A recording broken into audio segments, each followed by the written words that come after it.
Yo, it's Jacob here. Today we're going to go over the text for HF 4757. All the links will be in the video description. I just kind of want to answer some brief questions with the info we currently have about checking if you are a social equity applicant. It seems to be the most asked thing. 342.17 here. Section A, an applicant qualifies as a social equity applicant if they were convicted of an offense involving the possession or sale of cannabis prior to May 1st, 2023, had a parent or guardian, child, spouse, or dependent who was, same date, was dependent of an individual who was, same date, is a military veteran, including a service-disabled veteran, current or former member of the National Guard, is a military veteran or current or former who lost honorable status due to an offense involving the possession or sale of cannabis. And 6 is the one where it gets a little bit more complicated, has been a resident for the last 5 years of one or more sub-areas, such as census tracts or neighborhoods. 6 subsection 1, that experienced a disproportionately large amount of cannabis enforcement as determined by the study conducted by the office pursuant to section 342.04 paragraph B or another report based on federal or state data or arrest on convictions.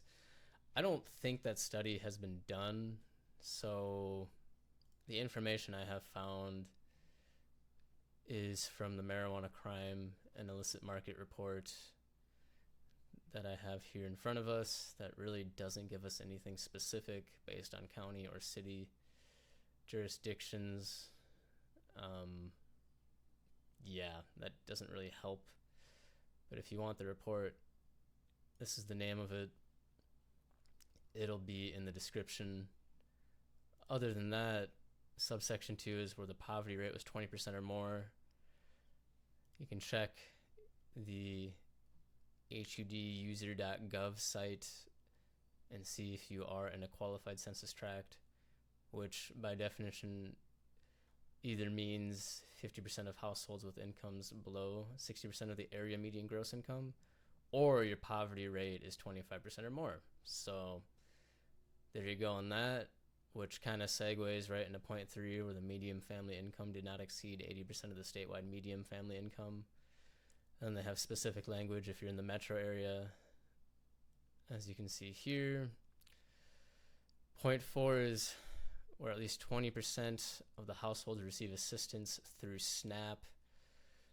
The SNAP data is here. Here's the percentages. It only seems like Monoman County is the only county that really qualifies.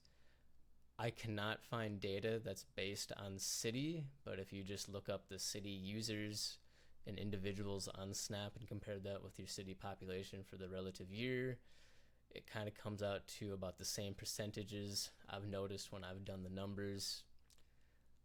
Section 5 is where the population has a high level of vulnerability according to the CDC and Prevention and Agency for Toxic Substances and Disease Registry, which is ATSDR, the Social Vulnerability Index, which is here. This is just an example for Mower County. You can go to the svi.cdc.gov site to look up your county.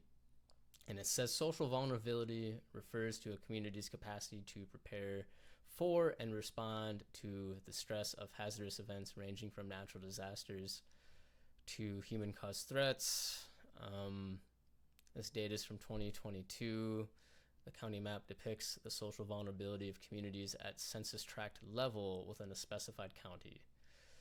And here's the key: highest vulnerability, lowest. Highest is right here, kind of in the center of Austin and around the majority of the city, actually, which is enlightening, to say the least. Obviously, you can blow these up more on the other maps and kind of zoom into them. And if you live here, obviously, you can just pick apart which street is which. You can see the one-ways, etc., the interstate, 218, and pick out your neighborhood and figure out where you're at. Point 7 is kind of more about the small farmers, has participated in the business operations of a farm for at least 3 years, and currently provides the majority of the day-to-day physical labor and management of a farm that had gross farm sales of at least 5,000, but not more than 100,000 the previous year. Obviously, you'll know that if you qualify for that. The point of this video was Section 6 and all of its subsections here. The take home here is we're still waiting for the study from the OCM.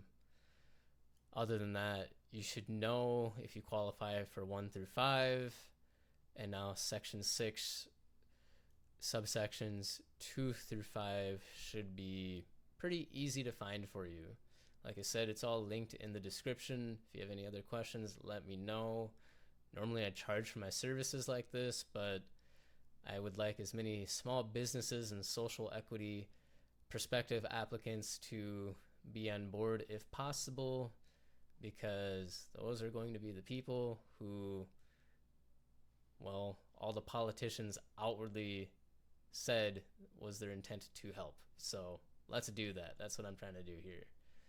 Thanks for watching. Peace.